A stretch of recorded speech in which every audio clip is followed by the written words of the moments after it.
नमस्कार बेटा, राधे राधे। आपका जो आपने अपनी पत्नी का वाइफ का हाथ भेजा है, तो इसमें ना आपने राइट हैंड नहीं भेजा, केवल लेफ्ट हैंड ही भेजा है। क्या डेट ऑफ बर्थ बोलते हैं वो आपने नहीं भेजी है, तो इसलिए मुझे काफ़ी इसमें समय लग गया समझने में भी और उसमें समझाने में भी आपको। चलिए, जितना भी है उसी से काम चलाते हैं। आगे बात करते हैं इनके बारे में। इनका हाथ देखिए, गुलाबी रंग का, हल्का हल्का गुलाबी रंगत लिए हुए है, तो ऐसा हाथ पैसे को खींचने वाला होता है। उसके अतिरिक्त इनकी जो सूर्य रेखा है वह बहुत अच्छी है। और सूर्य रेखा ये वाली रेखा होती है, सूर्य रेखा जो होती है ना, ये जो सूर्य रेखा है ये बहुत सुंदर लग रही है। अब इसमें ये होता है बेटा कि व्यक्ति में ज्ञान बहुत होता है। अगर पढ़ाई भी अच्छी ना करी हुई हो, वैसे तो इसमें आ ही रहा है कि आपने अच्छी पढ़ाई करी हुई है, अगर पढ़ाई भी अच्छी हो और ज्ञान भी अच्छा हो, ये दोनों चीज़ बहुत अच्छी आ रही है इसमें। उसके अलावा सूर्य रेखा बहुत अच्छी है, मतलब इनके घर परिवार का नाम, इनका नाम, यश कीर्ति इनकी अच्छी रही होगी आसपास में अपने। इसमें ये कहते सकते हैं जो अपना परिवार है, जो खानदान है, उसके अंदर इनका काफ़ी नाम लिया जाता है। उसके अतिरिक्त इनकी जो छोटी उंगली है, ये वाली, ये उंगली जो है ये सीधी खड़ी हुई है, ये बहुत अच्छी है। बस इसमें ये कमी कि यहाँ तक नहीं आई है। इसमें ये होता है कि व्यक्ति ना अपनी बात कहने में थोड़ा हिचकता है किसी से, सामने वाले से, मतलब स्कूल कॉलेज वगैरह में भी जो विपरीत लिंग के बच्चे, मतलब लड़के होते हैं जो, उनसे बात करने में हिचकिचाता है। उसका अतिरिक्त पेपरों में थोड़ी लापरवाही होती है, ये इनको पेपर अपने संभाल कर रखने पड़ेंगे, सीखना पड़ेगा इनको। उसका अतिरिक्त ये वाली उंगली है सूर्य की उंगली, सूर्य की उंगली बिल्कुल सीधी खड़ी हुई है। उसका अतिरिक्त यहाँ पे एक थोड़ा सा गैप आ रहा है। ये गैप जो है ना, परिवार में पिता की तरफ से थोड़ा जनरेशन गैप कह सकते हैं, इस तरह का आता है। बाकी कुछ नहीं है इसमें, बाकी सब ठीक है। इसमें जो शनि की उंगली होती है, और ये जो शनि की उंगली है ये वाली, ये भी सीधी खड़ी हुई है। इसमें ये है कि शनि की 7.5 और आपकी ढैया जो है उस पर कोई ज़्यादा प्रभाव नहीं डालेगी। इसका अतिरिक्त ये वाली तर्जनी उंगली है, तर्जनी उंगली का झुकाव इस तरफ को है, तो ये तिरछी उंगली होने का प्रभाव ये होता है कि व्यक्ति धार्मिक होता है, धर्म कर्म के काम में ज़्यादा विश्वास रखते हैं, पूजा पाठ करते हैं ये लोग। उसके अतिरिक्त इसमें आ रहा है आपके, इसमें आपकी जो जीवन रेखा है, जीवन रेखा पे आते हैं, जीवन रेखा से छोटी छोटी रेखाएं ऊपर उठ रही है, ये देखिए, ये छोटी छोटी, ये बीच बीच में इनको पुरस्कार के रूप में भगवान ने दी हुई है। जो छोटा मोटा इन्होंने कोई कभी कार्य वगैरह प्रारंभ करा होगा कुछ, तो उसमें इनको सफलता मिलती है। ये इनकी जीवन रेखा बहुत सुंदर है, इनकी आयु बहुत अच्छी है, और किसी प्रकार का कोई इसमें दोष नजर नहीं आ रहा कि कहते हैं बीमारी या कुछ हो, ऐसा इनके इसमें ज़्यादा कुछ नहीं है, छोटा मोटा तो चलता रहता है। हृदय रेखा है ये वाली, ये बड़ी थोड़ी डिस्टर्ब कर रही है, यहाँ तक आ रही है, उसके बाद बहुत धुंधली हो गई है। इस तरह की हृदय रेखा जो होती है ना, व्यक्ति बहुत जल्दी दूसरे पे विश्वास कर लेते हैं और फिर धोखा खाते हैं, तो ये इनके उसमें सदैव रहेगा। जिस पे विश्वास करेंगे इस पे मतलब आपको इनको प्रत्युत्तर तो मिलेगा ही नहीं मिलेगा। इसका तो इनकी जो मस्तिष्क रेखा है ये वाली, ये जहाँ से निकल रही है वहाँ से ज्ञान बहुत अच्छा है, मतलब इनका दिमाग, इनका जो माइंड है वो ज्ञान को बहुत जल्दी कैच कर लेता है। पढ़ाई लिखाई में बहुत अच्छे रहे होंगे अपने समय में। उसके अतिरिक्त इनका जो भाग्य रेखा वो यहाँ से निकल रही है, और यहाँ से निकलने वाली भाग्य रेखा हमेशा विवाह उपरांत फल देती है। इसीलिए मैं कहना चाहूँगा, अगर आप इनके नाम से कोई कार्य करें, अपने जीवन में बिजनेस करें या कोई करें, तो ये बहुत अच्छा रहेगा, वो बहुत अच्छा चलेगा आपका।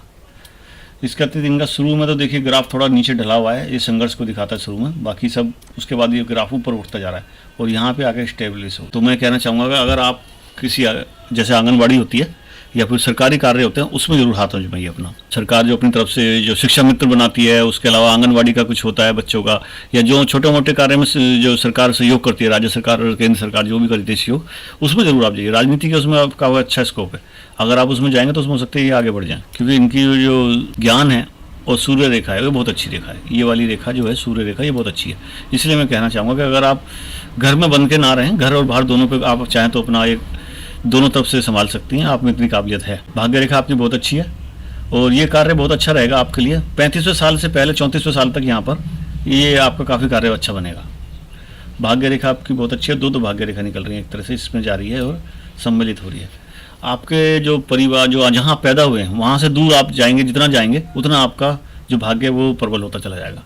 इसके अतिरिक्त आपकी ये चीज़ बहुत अच्छी है, ये आपको यात्राएं कराएगी, आसपास की यात्राओं के लिए बहुत अच्छा रहेगा, मतलब थोड़ा बहुत यात्रा करना, बाहर घूमना वगैरह, ये इसमें रहेगा, ये आपकी इच्छा हमेशा रहती है। सूर्य की उंगली आपकी बहुत अच्छी है और ये इसकी बनावट जो होती है बहुत अच्छी होती है। ये लोग जो होते हैं, जो कार्य शुरू करते हैं उसे समाप्त करना भी जानते हैं। पैसे को रोक के रखना आपको आता है, पैसे का आपके हाथ में बिल्कुल सही है। आपकी उंगलियाँ मोटी हैं, ये मसल्स लिए हुए हैं, तो जिनकी उंगलियाँ भारी होती है ना, ये वाली चीज़, तो ये ना जो होल होते हैं यहाँ पर, इनको ये ढक लेता है। और होल्ड ढकने का मतलब होता है पैसे को होल्ड कर लेना। पैसा आप होल्ड करके रख सकती हैं। इसलिए मैं कहना चाहूँगा, अगर आपको बिजनेस अपना करना चाहें, पति की आज्ञा लेके कर सकती हैं। छोटे मोटे काम आप कर सकती हैं घर में, आंगनबाड़ी हुआ, शिक्षा मित्र हुआ, इस तरह की पढ़ी लिखी आप हैं। उसके अतिरिक्त आपका अंगूठा बहुत अच्छा है, यानी आप एक बार ठान लेंगे तो होगा। उसके अतिरिक्त ये अगर आपका चिन्ह इसमें आपके दोनों हाथ में है, तो आपको भूमि और पुत्र ये दोनों प्राप्त होंगे। अगर ये दूसरे हाथ में भी इस तरह का चिन्ह बना हुआ है, यव का इस तरह का, ये इस तरह का चिन्ह, ये टूटा हुआ नहीं होना चाहिए, मगर दूसरे हाथ में, अगर ये दूसरे हाथ में टूटा हुआ है तो फिर खंडित हो जाएगा, फिर नहीं हो पाएगा।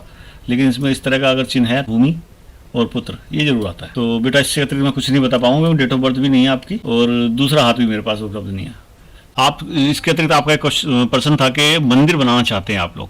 देखिए मंदिर जो बनता है वो घर की भूमि से अलग होकर बनता है, उसके लिए आपको पूरी कानूनी कार्रवाई करनी पड़ेगी, पंडित जी एक निर्धारित करने पड़ेंगे, मंदिर के लिए अलग से भूमि देनी पड़ेगी। घर के अंदर मंदिर कभी स्थापित नहीं होता। घर के अंदर तो बेटा कहते हैं कि एक बिलान से मतलब 6 इंच से ऊपर की मूर्ति घर में नहीं होनी चाहिए और एक जैसे 2 भगवान नहीं होने चाहिए। और जितने भगवान कम से कम हो अपने इष्ट देव के आसपास ही आप रहें तो ज़्यादा अच्छा है। और एक कुल देवता अपने और पता करा लेना आप कि कौन से कुल देवता है, अगर उन्हीं का मंदिर बनाया जाए तो बहुत अच्छा है। और रही इनकी आपकी पत्नी की बात, देखो अगर आप अपने घर में अपने बारे में पूछ रहे हैं तो आप अपने में कर सकते हैं, जैसे मैंने बताया भूमि दान करके। रही इनकी पत्नी की बात आपकी, तो ये उनके जो घर वाले हैं वो फैसला लेंगे, उनको लेना चाहिए इस तरह का फैसला। आप इंटरफेयर ना ही करें तो बढ़िया है। तो ये आपका अपना पर्सनल पारिवारिक मामला है, मैं इसमें कुछ नहीं कहूँगा, लेकिन समझदारी इसी में कि आप मियाँ बीवी अपनी तरफ से अगर आप अपने कुल देवता का मंदिर बनाएं तो बहुत अच्छा है और भूमि अलग करके दें। तो मेरी शुभकामनाएं आपके साथ हैं। मैं चाहूँगा आप अगर मंदिर बने तो हमें भी फ़ोटो भेजना उसकी, हम भी उसके दर्शन कर लेंगे। बाकी मैं आपको बता ही रहा हूँ जो भी है, जैसा आपने अपनी पत्नी का हाथ भेजा है मेरे को उस हिसाब से मैंने बताने की कोशिश करी है। तो अब मैं आगे चाहता हूँ। राधे राधे, मेरी शुभकामनाएं आपके साथ हैं। इनको जो भी सरकारी जो आपके आसपास योजना चल रही हों महिलाओं के लिए उसमें ज़रूर इनका सहयोग करवाइएगा। धन्यवाद। राधे राधे।